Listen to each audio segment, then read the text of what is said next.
Novocaine é um filme de herói e eu posso provar. Existe um esquema chamado padrão narrativo universal e o mais famoso de todos é a jornada do herói. Ok, mas isso serve pra quem escreve roteiros. Por que eu, que só assisto filmes, preciso saber sobre isso? A jornada do herói é o mais famoso, mas e os outros esquemas, como são eles? Calma que eu te explico tudo isso e ainda falo sobre os bastidores de Novocaine, a prova de dor, depois da vinheta.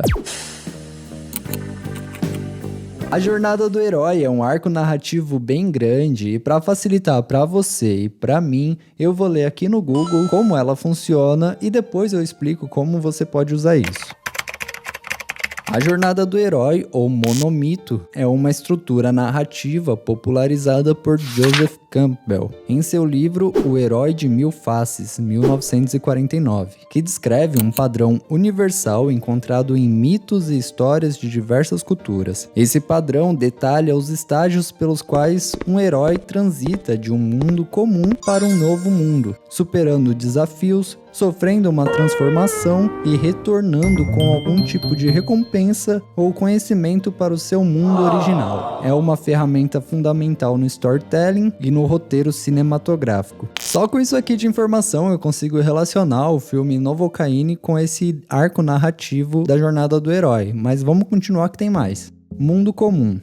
A história começa apresentando o herói em seu ambiente familiar, antes da aventura começar. Recusa do chamado.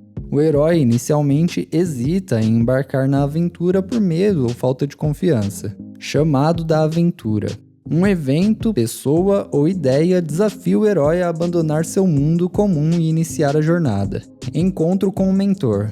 O herói recebe orientação de um guia sábio ou protetor que o prepara para os desafios futuros. Travessia do primeiro limiar, o herói cruza um ponto de não retorno para entrar no mundo especial da aventura. O Novocaine passou por todas essas fases. Ele estava tranquilão lá no lugar dele, um pouco incomodado com a sua situação amorosa, que ele não pegava ninguém e acabava sempre jogando videogame com o amigo dele em vez de ir a encontros. E esse aqui é interessante, o herói cruza um ponto de não retorno. Eu acredito que seja aquele momento em que ele rouba o carro da polícia. Daquele momento pra frente não tem mais volta.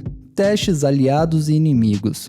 O herói enfrenta obstáculos, encontra aliados que o ajudam e inimigos que o desafiam. Aproximação da caverna oculta. O herói se aproxima do ponto mais perigoso da jornada, a caverna, onde o desafio principal se encontra. Aprovação. Após superar a provação, o herói conquista sua recompensa, que pode ser um objeto, conhecimento ou um novo entendimento. Eu não preciso nem falar que a recompensa foi o relacionamento que ele tanto queria, né? Uma pessoa que ele pode ser vulnerável, que ele pode abrir os segredos que ele tinha, além do conhecimento que ele adquiriu, onde ele vivia uma vida completamente regrada, onde ele não podia fazer nada, e depois dessa jornada ele quebrou totalmente essas barreiras. O caminho de volta.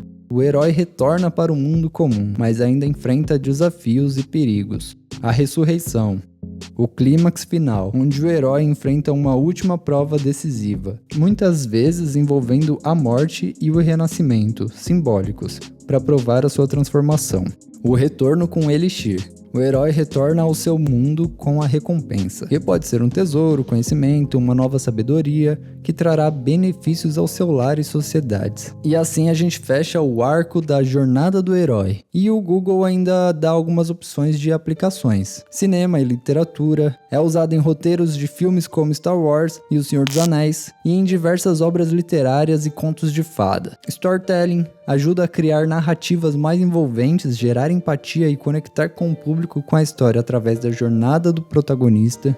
Inclusive esse livro, Design como Storytelling, eu deixo aqui a minha indicação, é um livro muito bom, que fala sobre a jornada do herói. E é um livro que fala sobre design, então eu tive que voltar aqui na edição para poder falar sobre isso que eu tinha esquecido. Marketing e marca é uma ferramenta utilizada para construir narrativas de marca, conectar-se com o consumidor e gerar identificação com os valores da empresa. Mas eu tenho uma boa também. Conhecer a jornada do herói por si só já é uma baita utilização, porque assim você se defende. Porque esse esquema ele é amplamente utilizado pelo cinema, pela televisão, pela comunicação em geral. Então você conhecendo a jornada do herói, você se defende de possíveis argumentações de venda. Então, esse tipo de história, esse tipo de conversa, vamos dizer assim, vai ter um impacto menor em você porque você conhece e você sabe aonde aquilo vai dar. E com isso você cria defesas, você cria argumentos com mais propriedade, questionando de forma inteligente a história que está sendo contada. O cinema, ele tem a capacidade de nos ensinar muita coisa, então se eu te fiz refletir de alguma forma, deixa o like nesse vídeo. O que é mais engraçado é que um filme de herói, ele não precisa seguir esse arco narrativo, até mesmo porque isso fica repetitivo. O que acontece na maioria das vezes é que um único filme, ele pode ter vários arcos narrativos, tendo um arco narrativo como a jornada do herói, por exemplo, que segue o personagem principal, e outros arcos que seguem outros personagens que vão seguir por outro caminho. O Homem-Aranha do Tobey Maguire é um exemplo clássico e bem didático sobre isso que eu tô falando.